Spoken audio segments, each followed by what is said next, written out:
What if I told you that one man, who was once just a simple baby floating in a river, grew up to stand before the most powerful king on earth and say, "Let my people go"? This is the story of Moses, a man who was once afraid but became a leader, a man who faced impossible challenges but never gave up.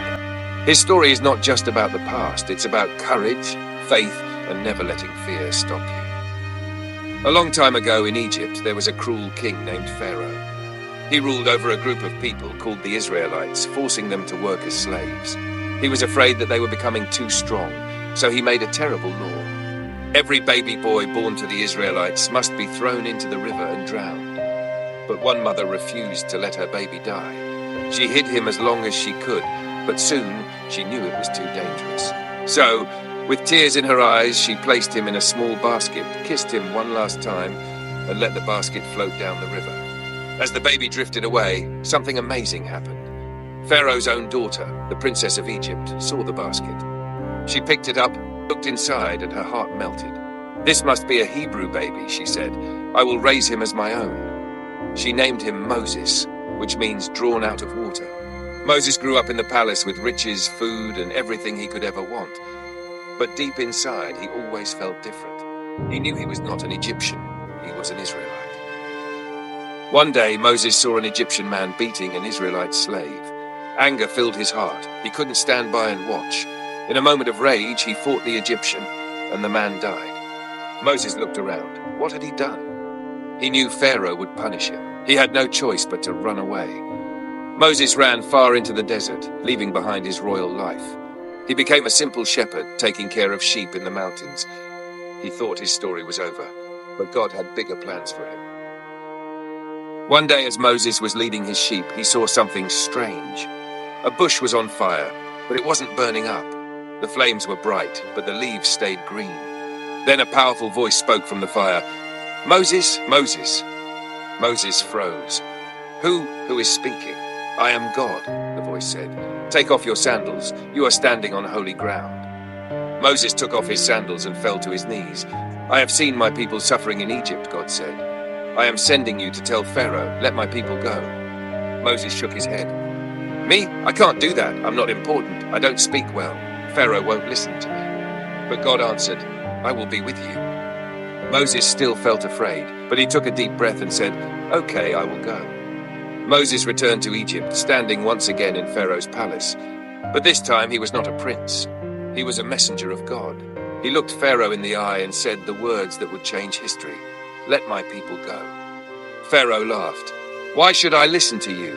I am the king of Egypt." Moses warned him, "If you do not listen, God will send disasters upon Egypt." But Pharaoh refused. So God sent plagues, terrible things to show his power. First, the rivers turned to blood. Then frogs covered the land. Flies, locusts, sickness, and darkness followed. Pharaoh still refused. Then the final plague came. It was the worst of all. God told the Israelites to mark their doors with lamb's blood. That night, every firstborn son in Egypt died, except those in homes with the mark. Pharaoh woke up to find his own son had died. He could not fight God anymore. "Go," he shouted, "take your people and leave Egypt." The Israelites finally escaped. They were free, but their journey was not over yet. As the Israelites marched away, Pharaoh changed his mind. "What have I done? I let my slaves go." He gathered his army, thousands of soldiers, horses, and chariots, and chased after them. The Israelites reached the Red Sea. Water stretched in front of them, and behind them, Pharaoh's army was coming fast. The people panicked. "We are trapped. We should have stayed in Egypt." But Moses stood firm. "Do not be afraid. God will save us." He lifted his staff high, and the wind began to howl. Before their eyes, the sea split in two. A path of dry land appeared. The Israelites ran across, amazed. But when Pharaoh's army followed, the waters came crashing down, drowning them all. God had saved his people. The Israelites were free, but they had a long journey ahead. They wandered in the desert, learning to trust God. On a mountain called Mount Sinai, God gave Moses the 10 Commandments, laws to guide his people. These laws still shape the world today. But even after seeing so many miracles, the people complained. They doubted God. And because of their doubt, their journey took 40 years instead of a few weeks. Moses led them faithfully, but he did not enter the promised land himself. From a mountain, he looked at the land from afar, knowing his mission was complete. He had done what he was called to do. The greatest lesson from Moses' story. Moses' life was not easy. He was afraid. He made mistakes. He doubted himself, but he still followed God's call. His story teaches us, no matter who you are, you have a purpose. Even when you feel afraid, keep going. God can turn your weakness into strength.